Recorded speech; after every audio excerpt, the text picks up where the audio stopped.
बिस्मिल्लाहिर्रहमानिर्रहीम। अस्सलाम वालेकुम everyone, welcome to our channel. और आज हम डिस्कस करने जा रहे हैं MD-CAT फिज़िक्स का जो कोर्स ऑफ कंटेंट्स में सबसे पहला कंटेंट है वो है मेजरमेंट्स। मेजरमेंट के कोर्स ऑफ कंटेंट में सबसे पहले physical quantities, numerical magnitude with their proper unit वो हम डिस्कस करेंगे, and system international units.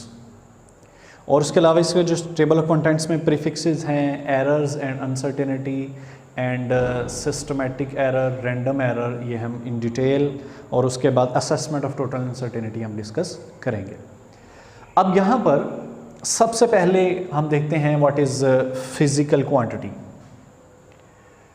Physical quantities are those quantities which can measurable, जिनको हम मेजर कर सकते हैं, और which describe the laws of physics.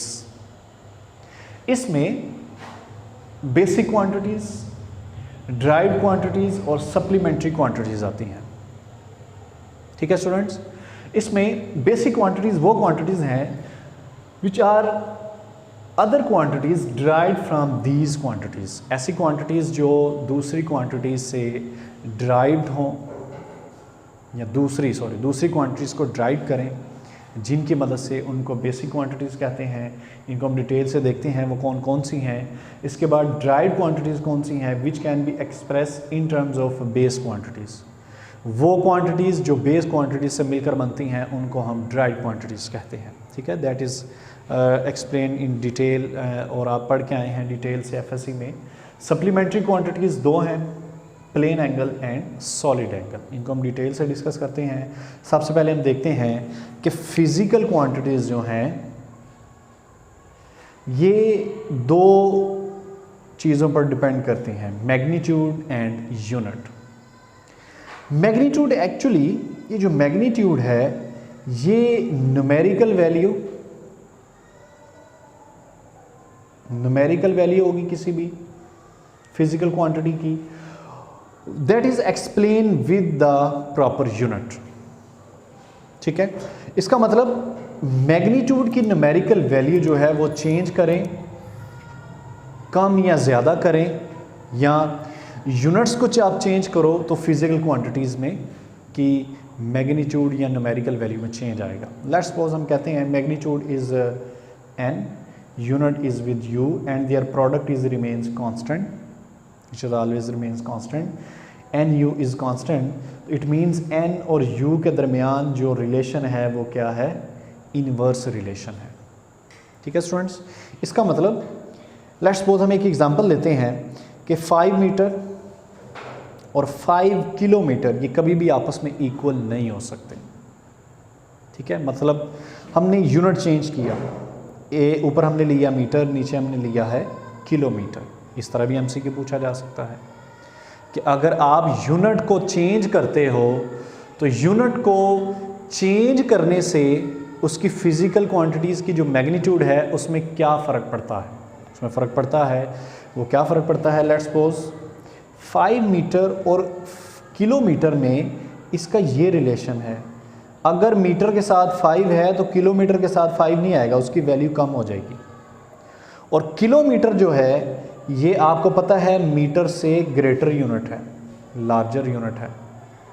ठीक है, तो 5 metre is equal to 0.05 kilometre. इसका मतलब अगर यूनिट हमने इंक्रीज किया, u की वैल्यू को इंक्रीज किया तो n की वैल्यू डिक्रीज कर जाएगी। That is example 5 and 0.05। ठीक है, तो यूनिट इंक्रीज करने से जो मैग्नीट्यूड है वो डिक्रीज हो जाती है। तो यहाँ से हमने रिजल्ट क्या कंक्लूड किया है, larger the unit smaller will be the magnitude. अगर आप यूनिट लार्ज करते जाएंगे तो उसके साथ उस फिजिकल क्वांटिटी की जो मैग्नीट्यूड है वो स्मॉल होती जाएगी। तो ये भी MCQ में पूछा जा सकता है। फिजिकल क्वांटिटी से रिलेटेड इंपॉर्टेंट MCQ है, ये पहले भी आ चुका है। और इसके बाद फिजिकल क्वांटिटीज़ में आपको पता है स्केलर क्वांटिटी और वेक्टर क्वांटिटीज़ होती हैं, दो मेजर, जिसमें स्केलर में only we discuss a magnitude with their proper unit, and vector में मैग्नीट्यूड के साथ साथ हम डायरेक्शन भी डिस्कस करते हैं। यहाँ पर हम देखते हैं रिफ्रैक्टिव इंडेक्स क्या है, रिलेटिव परमिटिविटी क्या है, करंट क्या है, एंगुलर डिस्प्लेसमेंट क्या है, इनमें कौन सी क्वांटिटी वेक्टर है, कौन सी क्वांटिटी स्केलर है, ये भी एमसीक्यूज में पूछा जा सकता है। ठीक है स्टूडेंट्स, इसको हम आगे डिटेल से डिस्कस करते हैं। अब हम देखेंगे कि फंडामेंटल और बेसिक क्वांटिटीज़, फंडामेंटल और बेसिक क्वांटिटीज़ जो हैं इनको हम इंडिपेंडेंट क्वांटिटीज़ भी बोलते हैं। इंडिपेंडेंट क्वांटिटीज़ ऐसी क्वांटिटीज़ जो किसी भी दूसरी क्वांटिटीज़ पर डिपेंड नहीं करती, दैट इज इटसेल्फ। जैसे length with their proper unit पर डिपेंड करेगी, लेकिन किसी दूसरी फिजिकल क्वांटिटी पर डिपेंड नहीं करेगी। इसके बाद है mass, time, temperature, current, luminous intensity, amount of substance. ये 7 बेसिक क्वांटिटीज़ हैं जिनको फंडामेंटल क्वांटिटीज़ भी हम बोलते हैं। ठीक है स्टूडेंट्स, इसके बाद ड्राइव क्वांटिटीज़ में बहुत सारी ड्राइव क्वांटिटीज़ हैं। हमने पीछे डेफिनेशन की, ऐसी क्वांटिटीज़ जो बेस क्वांटिटीज़ से मिलकर बनती हैं उनको हम ड्राइव क्वांटिटीज़ बोलते हैं। ठीक है, जैसे force F is equal to ma, that is a product of mass and acceleration. Mass is a basic quantity, acceleration जो है वो फर्दर इसको हम बेस क्वांटिटीज़ में कन्वर्ट कर सकते हैं। ठीक है, इसके बेस यूनिट्स भी होंगे, जैसे फोर्स के हैं न्यूटन, इसके kilogram metre per second square. तो जो बेस यूनिट्स हैं वो kilogram metre per second square हैं फोर्स की। इसी तरह work W is equal to F dot D, तो वर्क के हैं joule which is equal to newton metre, that is also convert into base quantities. Okay students, there is a power is equal to work per unit time. Energy, there is a kinetic energy as well potential energy. Energy का भी unit जो होता है वो जॉल होता है। ठीक है, इसको हम बेस क्वांटिटीज़ में लिख सकते हैं। फिर उसके बाद momentum P is equal to mv which is also having a base units that is kilogram metre per second.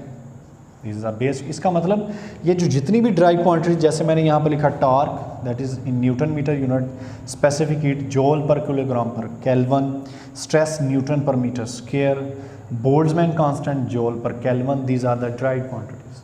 इसमें कुछ कांस्टेंट्स भी हैं लेकिन उनके जो यूनिट्स हैं वो ड्राइव में आते हैं, ड्राइव यूनिट्स में। ठीक है, moment of inertia I is equal to mr square. ठीक है, इसके बाद charge I into T, coulomb is equal to ampere second, epsilon naught that is a electrostatic constant, that is a potential. इसके भी हमने जो यूनिट्स हैं base units और इन ड्राइव्ड क्वांटिटीज़ से के फार्मूले भी याद करने हैं और इनके बेस यूनिट्स को भी डिस्कस करना है। इसको भी डायरेक्ट भी एमसीक्यू में सिंपल पूछा जा सकता है, और उसके अलावा कुछ ऐसी क्वांटिटीज़ हैं जिनके बेस यूनिट्स सेम होते हैं। ठीक है, वो हम इंशाल्लाह जो वर्कशीट आपसे शेयर करेंगे उस वर्कशीट के अंदर हम इन डिटेल उनको डिस्कस करेंगे। ठीक है, कुछ ऐसी क्वांटिटीज़ हैं जिनके बेस यूनिट्स सेम होते हैं। ठीक है स्टूडेंट्स, इसके बाद सप्लीमेंट्री क्वांटिटीज़ दो होती हैं, दो तरह की हैं। इनमें plane angle first one and solid angle second one. Plane angle और सॉलिड एंगल की जो डेफिनेशन है वो भी आपने लाजमी करनी है। प्लेन एंगल ऐसा एंगल सर्कल का एंगल बनता है जो दो रेडियाई के दरमियान बनता है, और ये एंगल 1 रेडियन कब होता है, जब इनके रेडियस और आर्क लेंथ की लेंथ ऑलमोस्ट आपस में इक्वल हो जाए। ठीक है स्टूडेंट्स, इसके बाद सॉलिड एंगल की डेफिनेशन भी आपने करनी है, और इसका जो फार्मूला है वो है theta is equal S over R plane angle का, और सॉलिड एंगल का है delta S over R square. Delta S is the surface area of like a sphere, क्योंकि सॉलिड एंगल जो है वो स्फेरिकल सॉलिड ऑब्जेक्ट के सेंटर पर बनने वाला एंगल है। इसकी डेफिनेशन भी आपने करनी है, वो आपने ऑलरेडी पढ़ी हुई है। तो steradian is the supplementary solid angle का यूनिट है, और प्लेन एंगल जो है ये रेडियन का यूनिट है। ठीक हो गया स्टूडेंट्स। इसके अब यहाँ तक जो इससे रिलेटेड जो MCQs हैं वो हम यहाँ पर डिस्कस कर लेते हैं। इनमें सबसे पहले जो MCQ आता है वो है if the S is diameter equal to diameter that is 2r, then what is the angle, and this angle is a plane angle। उसने प्लेन एंगल पूछा है, और इसमें जो फार्मूला यूज़ होगा वो फार्मूला यूज़ होगा सबसे पहले MCQs में theta is equal to S over R. S उसने बता दिया which is diameter, which is diameter over R आ जाएगा, और डायमीटर आपको पता है किसके इक्वल होता है 2r/2, so that is equal to 2 into radian. तो इसका मतलब जो थीटा है वो इसका फिर क्या आएगा 2 रेडियन आएगा, ये इसका आंसर है। ठीक है स्टूडेंट्स। नेक्स्ट जो एमसीक्यू है, which of the following supplementary quantity, ये सब कुछ क्वांटिटीज लिखी हुई हैं, उनको बताएं सप्लीमेंट्री क्वांटिटी कौन सी है। सॉलिड एंगल सबसे पहले, radian, steradian, both B and C. यहाँ पर अब स्टूडेंट मिस्टेक करता है, सप्लीमेंट्री क्वांटिटी और सप्लीमेंट्री यूनिट में फ़र्क है। ठीक है, सप्लीमेंट्री क्वांटिटी सॉलिड एंगल है, रेडियन और स्टे रेडियन जो है ये यूनिट्स हैं, तो बोथ बी एंड सी इसका यूनिट नहीं होगा, इसका आंसर नहीं होगा, बल्कि इसका आंसर क्या होगा सॉलिड एंगल। ठीक हो गया। इसके बाद एमसीक्यू है, angle subtended at the centre of complete sphere. Complete sphere के सेंटर पर बनने वाला जो एंगल है वो क्या है, तो इसको हम सॉल्व कर लेते हैं। That is delta solid angle is equal to delta S over R square, इसका फार्मूला है, हमने पीछे यहाँ पर डिस्कस किया। अब सॉलिड एंगल जो है वो स्फीयर के सेंटर में, तो ये उसका सरफेस एरिया है which is 4 pi R square over R square, R square इससे कैंसिल, तो क्या बचा 4 पाई, तो इसका आंसर क्या है 4 पाई। ठीक है स्टूडेंट्स। इसके बाद the ratio of the solid angle to plane angle for complete sphere and circle, इनकी रेशियो बतानी है, सॉलिड एंगल और जो प्लेन एंगल है, तो इट मीन्स के delta into solid angle over theta, इनकी रेशियो देखते हैं। तो सेंटर पर बनने वाला जो सॉलिड एंगल होता है वो होता है 4 पाई, जो प्लेन एंगल होता है सेंटर पर वो होता है 2 पाई। इसको सॉल्व करें तो 2/1 यानी 2:1 इसका आंसर आएगा। क्योंकि ये आपने याद रखना है कि सेंटर पर जो सॉलिड एंगल कंप्लीट स्फीयर का बनता है वो 4 पाई बनता है, और प्लेन एंगल सर्कल का जो सेंटर पर बनता है कंप्लीट वो 2 पाई के इक्वल बनता है। तो that is the ratio of 2:1। This is the MCQ. के बाद ठीक है स्टूडेंट्स, अब हम नेक्स्ट डिस्कस करेंगे prefixes from the contents outline of the measurements portion. Prefixes we discuss the size like from atom to universe in the form of some specific values. ठीक है, जैसे ये टेबल आपके सामने शो कर रहा हूँ, जो कि आपने याद करना है, आपकी पार्ट 1 की चैप्टर नंबर 1 की बुक के अंदर है। और ये जो टेबल है ये एक्सा से एटो तक +18 10 टू पावर टू -18 तक ये सारी वैल्यूज़ हैं। इसमें giga, micro, deca, deci, milli, kilo etcetera, these values are given. इनको आपने याद करना है विद देयर सिंबल। ये ज़रूर आपने इनके सिंबल को भी ज़हन में रखना है, क्योंकि एमसीक्यूज़ के अंदर सिंबल से भी वो डायरेक्ट पूछ सकता है। जैसे मेगा के लिए कैपिटल M यूज़ होता है और मिली के लिए स्मॉल m यूज़ होता है। ठीक है, इस तरह और भी कुछ ऐसे हैं प्रीफिक्सेस में जिनके आपने सिंबल को भी ज़हनशीन करना है। सबसे पहले आप देखें, atom to universe size different vary करता है। इसी तरह electron to sun, electron is the smallest particle and sun is the largest planet, इनके साइज़।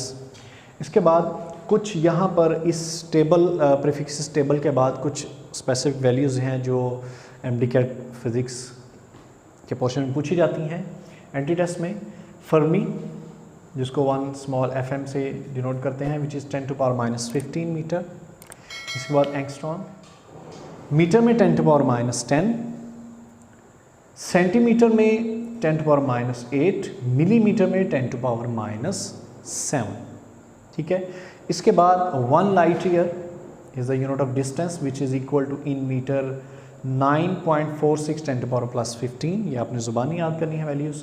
इसका metric ton that is a unit of mass 1000 kilogram, 1 quintal that is 100 kilogram, and the lunar month is 27.3 days that is in जीकी university में ये MCQ आ चुका है। ठीक है, इसके बाद कुछ इससे प्रीफिक्सेस से रिलेटेड इंपॉर्टेंट MCQs हैं फॉर द प्रैक्टिस, वो हम यहाँ पर डिस्कस कर लेते हैं। Which of the following unit of length, length का यूनिट कौन सा है? फर्मी, हमने अभी ऊपर पढ़ा 10⁻15 मीटर, तो तो metre is the unit of length, इसका मतलब ये भी लेंथ का यूनिट है angstrom A naught, which is in metre, centimetre, millimetre, ये भी यूनिट किसके हैं, लेंथ के हैं। तो यहाँ पर एंगस्ट्रॉम भी लेंथ का यूनिट है। लाइट ईयर, ये हमने यहाँ पर देखा, light year is in metre which is also unit of length. तो इसका फिर जो आंसर है वो क्या होगा, all of these, fermi, angstrom और जो लाइट ईयर है ये किसके यूनिट हैं, लेंथ के। इसके बाद है capital M into small M is equal to, from the prefixes table, capital M is mega, small M is मिली।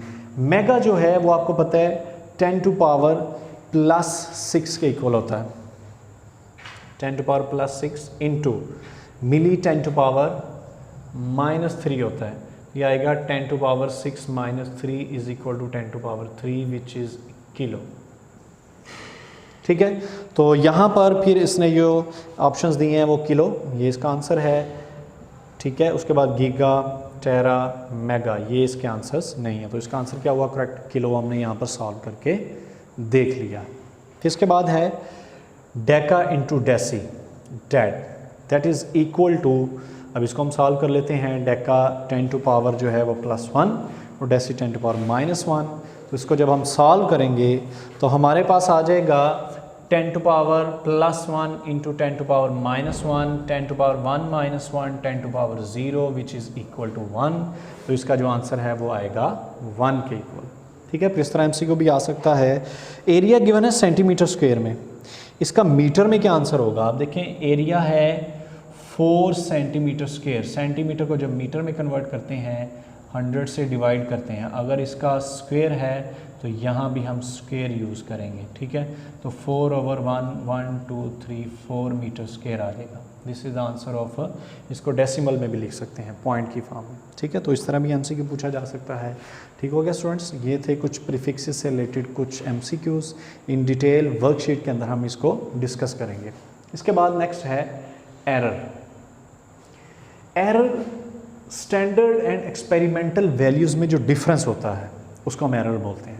कुछ स्टैंडर्ड वैल्यूज़ में और कुछ एक्सपेरिमेंटल वैल्यूज़ की जाती हैं। लेट्स सपोज हम कहते हैं जो स्टैंडर्ड एक वैल्यू थी वो थी 50 मीटर, हमने फिर एक्सपेरिमेंट किया तो एक्सपेरिमेंट में वो वैल्यू आ गई 49.5 मीटर। अब इन दोनों में डिफरेंस है, वो जो डिफरेंस आता है एक्सपेरिमेंटल वैल्यू में स्टैंडर्ड वैल्यू में, उसको हम एरर बोलते हैं। एरर की 2 टाइप्स हैं, systematic error and random error. अब ये जो सिस्टमेटिक एरर है ये असाइनेबल है, ये हम असाइन कर सकते हैं, इसकी रीज़न हमें पता हो सकती है, मालूम कर सकते हैं। लेकिन जो रैंडम एरर है ये अनअसाइनेबल है। ठीक है, और इसके जो रीज़न्स हैं वो लीस्ट काउंट ऑफ इंस्ट्रूमेंट्स भी हो सकता है, पुअर कैलिब्रेशन ऑफ इंस्ट्रूमेंट भी हो सकता है, इनकरेक्ट मार्किंग भी है कि आप जो एक्सपेरिमेंट परफॉर्म कर रहे हो उसकी जो मार्किंग है वो इनकरेक्ट है, आपने प्रॉपर उसको कैलिब्रेट नहीं किया या मार्क नहीं। जो रैंडम एरर है उसका जो काज है वो अननोन है। ठीक है, इसको रिड्यूस कैसे कर सकते हैं, सिस्टमेटिक एरर को कंपेयर करें किसी मोर एक्यूरेट इंस्ट्रूमेंट से या केयरफुली मॉनिटरिंग करें उसकी जो आप एक्सपेरिमेंट परफॉर्म कर रहे हो। उसके बाद repeating and take average value for the random error. Random error को रिड्यूस करने के लिए उसका क्योंकि काज अननोन है तो हम क्या करते हैं 2 या 2 से ज़्यादा वैल्यूज़ या 3 वैल्यूज़ लेके उसकी एवरेज वैल्यू लेती हैं, जो आंसर आते हैं हम उसको यूज़ करते हैं फर्दर। ठीक हो गया स्टूडेंट्स। इसके बाद नेक्स्ट है कन्वर्जन ऑफ साइंटिफिक नोटेशन। ये कन्वर्जन आपकी कैलकुलेशन कहीं पर न्यूमेरिकल आ जाता है उसकी कैलकुलेशन में आपको मदद देगी। लेट्स सपोज एक हमने एग्जांपल ली 8.243 इंटू 10 टू पावर +2। अब यहाँ पर आप पॉइंट को वेरी जब करोगे फ्रॉम लेफ़्ट साइड और टुवर्ड्स द राइट साइड तो यहाँ पर पावर में वेरिएशन आएगी। अब देखो हमने पॉइंट को, डेसिमल पॉइंट को लेफ़्ट साइड की तरफ मूव किया है, एक डिजिट लेफ़्ट साइड पर मूव किया तो इसकी पावर में +1 आ जाएगा। Further 0.08 further 1 digit left side पर मूव किया तो पहले 2 + 3 बना था, अब उसकी पावर एक और ऐड होगी। फर्दर 1 डिजिट लेफ़्ट साइड पर मूव किया उसकी डिजिट, इसका मतलब अगर डेसिमल पॉइंट लेफ़्ट साइड की तरफ मूव करेगा तो उसकी जो पावर है उसमें इंक्रीज़ होगा +1। जितने डिजिट वो लेफ़्ट साइड की तरफ मूव करेगा उतनी उसकी पावर में इंक्रीज़ आएगा। अगर हम यही डेसिमल पॉइंट राइट साइड की तरफ मूव करें तो उसकी पावर डिक्रीज़ होगी, ठीक है। 1 स्टेप राइट साइड पर उसको मूव किया तो पावर 1 डिक्रीज़ हुई, फर्दर डिक्रीज़ किया और डिक्रीज़ हुई, फर्दर मूव किया और डिक्रीज़ होगी। इसी तरह हम डिक्रीज़ करते जाएं, उसको राइट साइड पर मूव करते जाएं तो इसकी वैल्यू डिक्रीज़ होते होते नेगेटिव में भी चली जाएगी, ठीक हो गया। तो इसका मतलब आप ये जो साइंटिफिक नोटेशन की कन्वर्जन है, जो डेसिमल पॉइंट की मूवमेंट है, उसको ज़हन नशीन में रखना है आपने। MCQs में फर्दर आपको ये हेल्पफुल हो सकती है, ठीक हो गया। लेफ़्ट साइड को मूव करें डेसिमल पॉइंट तो पावर में इंक्रीज, जितने डिजिट लेफ़्ट साइड को मूव करेगा उतनी उसकी पावर में इंक्रीज़ होगा, ठीक हो गया। और जितने डिजिट राइट साइड को आप मूव करेंगे उतनी उसकी पावर में डिक्रीज़ आएगा। यहाँ पर इंक्रीज आएगा, लेफ़्ट साइड मूव करेगा, लेफ़्ट साइड मीन्स के left side increase and there is a right side decrease. ये ज़हन नशीन रखना है आपने, ठीक हो गया। इसके बाद इससे रेलिवेंट कुछ MCQs हैं। अब तक हमने जो डिस्कस किया है वो जो MCQs हम यहाँ पर डिस्कस कर लेते हैं। कहते हैं which is SI base unit pair. इनमें से जो ये यूनिट्स उसने लिखे हुए हैं पेयर की फॉर्म में, कौन सा पेयर जो है वो बेस यूनिट के फॉर्म में है। एम्पेयर एंड जॉल, ये ड्राइव यूनिट्स हैं, ठीक हो गया। जॉल इज़ अ ड्राइव, इसका मतलब ये नहीं है। इसके बाद coulomb and second, coulomb is drive unit, ये भी नहीं है। किलोग्राम ये मैस का है, केल्विन ये टेम्परेचर का है, इसका मतलब ये इसका बेस यूनिट पेयर है। फिर उसके बाद मीटर बेस है, लेकिन न्यूटन जो है ये बेस नहीं है, तो फिर इसका जो आंसर है वो क्या है, किलोग्राम केल्विन, ठीक है। फिर इसके बाद नेक्स्ट जो MCQ है वो है जॉल in terms of base units. आप इसको बताएं इनमें से जॉल जो है वो बेस यूनिट की फॉर्म में कौन सा ऑप्शन बनता है। तो उसको हम सॉल्व कर लेते हैं। We know that joule is equal to newton metre. Newton जो है वो होता है kilogram metre per second square, base form में, साथ में ये मीटर आ गया। ये क्या बनेगा, किलोग्राम मीटर स्क्वायर पर सेकंड स्क्वायर। तो ये इसका आंसर है, ठीक, किलोग्राम मीटर स्क्वायर पर सेकंड स्क्वायर, ये इसका आंसर आ गया, ठीक है जी। नेक्स्ट है which express as unit of energy. Very important, ये आया हुआ पेपर में। Rho H V over G, V is the volume, rho G H over H V, rho G over H V, rho G square H, G rho H V. अब देखें energy जो है ये kinetic energy भी हो सकती है, potential energy भी हो सकती है। अब देखें यहाँ पर GH है, height, it means that is related to the potential energy. तो आपको पता है पोटेंशियल एनर्जी का जो फार्मूला होता है वो होता है mgh। तो इसमें अब आप देखें GH सब के अंदर है, तो कौन सा जो मिस है वो क्वांटिटी मिस है m।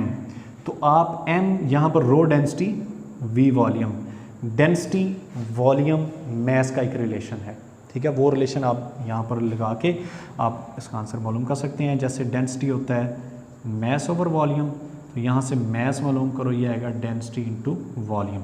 तो इसमें पुट करो तो ये फार्मूला क्या बनेगा, m की जगह आ जाएगा रो वी जी एच। तो रो वी जी एच कौन सा है, ये है जी रो वी जी एच, ये इसका आंसर है। तो ये जो एक्सप्रेशन है, ये एक्सप्रेशन है, इसमें एनर्जी के यूनिट होंगे क्योंकि ये पोटेंशियल एनर्जी के इक्वल है, ठीक हो गया। वेरी इंपॉर्टेंट है।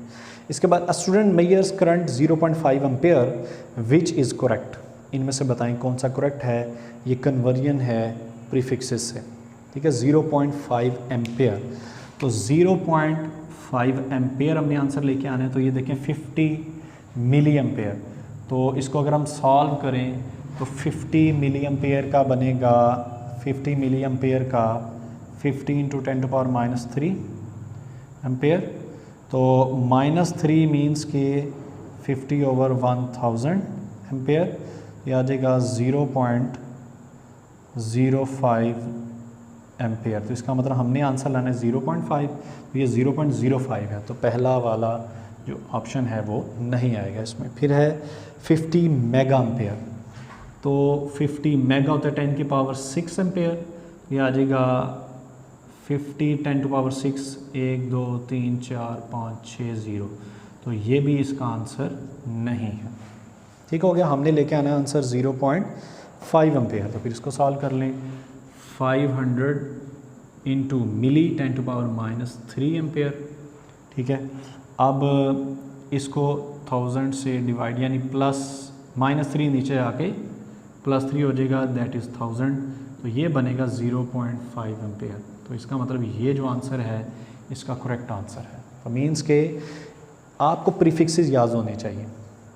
मिली 10⁻³ होता है, मेगा 10⁻+6 होता है, ठीक है, अगेन मिली और ये मेगा यूज़ होता है। इसका मतलब यहाँ पर जो आंसर है वो क्या है, 500 milli ampere. So 500 milli ampere is equal to 0.5 ampere. ठीक है स्टूडेंट्स। इसके बाद लास्ट है which prefixes has greatest magnitude. ये कुछ उसने पेयर लिखे हुए हैं मल्टीप्लिकेशन की फॉर्म में, कहता है बताएं इनमें से सबसे ज़्यादा ग्रेटेस्ट जो मैग्नीट्यूड है वो किसकी है। पिको 10⁻12 इंटू मेगा 10⁻6, ये आ जाएगा 10⁻12 + 6, ये आ जाएगा 10⁻6। इसका आंसर ये आ गया। फिर इसके बाद है ये वाला, इसको सॉल्व करें तो नैनो 10⁻9 और जो किलो है वो है 10⁻3, ये भी आ जाएगा -6, -9 + 3 -6।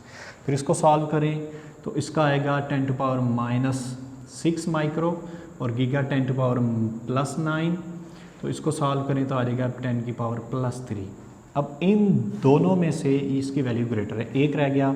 इसको सॉल्व करें तो जो टेरा है ये होता है 10⁻+12 और मिली -3 + 12, तो ये आ जाएगा 10⁻9। तो इसका मतलब जो ग्रेटेस्ट मैग्नीट्यूड बनती है वो इस ऑप्शन की बनती है, मिली इंटू टेरा।